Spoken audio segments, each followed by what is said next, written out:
Always try to be Krishna conscious. Chant Hare Krishna, Krishna Krishna, Hare Hare. Hare Ram, Ram Ram, Hare Hare. Take shelter of Prabhupada's lotus feet. You can tell Varnasrama. You want to hear about Varnasrama?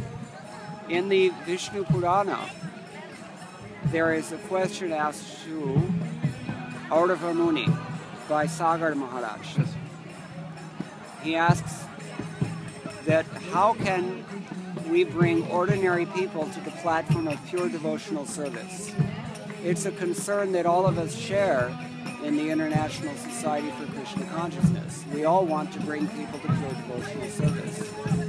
So Aurdhava Muni, by way of answering that question, which the king asked at least out of his duty as the king, Aurdhava Muni went into several chapters of elaboration, much the same that Narad Muni does in the Srimad Bhagavatam, 7th canto, when talking to Yudhishthira. And in the course of his answer, he quotes this, he mentions this famous verse that Srila Prabhupada often quotes, Varnasrama charavata purushena parapuman, ityadi.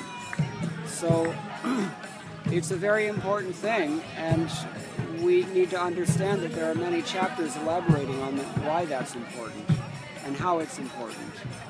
It's been my experience as a Westerner, and having been raised and lived for so many years in the West, that in the West people don't really have a very clear concept of dharma itself, what to speak of any of the divisions of dharma, because the Shastra divides dharma into sadharana dharma, which is for everybody to follow, and then there's varna dharma, there's ashrama dharma, there's swadharma, there's apadharma, different kinds of dharma.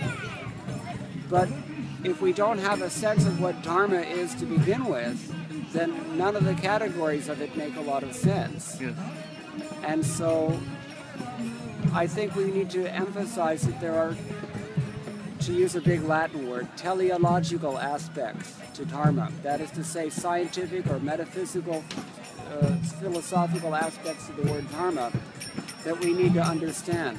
Prabhupada tells us in his introduction to the Bhagavad Gita as it is, that it's the intrinsic property of a thing, the fundamental nature or the essence of a given thing, its function, which cannot be taken away from it. It can only be disturbed, but not erased. So we need to understand that fundamental concept first, and then we can hope to begin to apply it practically. Thank you very much. By chanting Hare Krishna, Krishna Krishna, Hare Hare, Hare Ram, Ram Ram, Hare Hare. If we sincerely try to follow Srila Prabhupada's instructions, mainly by studying them in the beginning, then Krishna will give us all the enlightenment. Thank you very much. Hare Krishna. Mukunda Datta prabhu ki jai.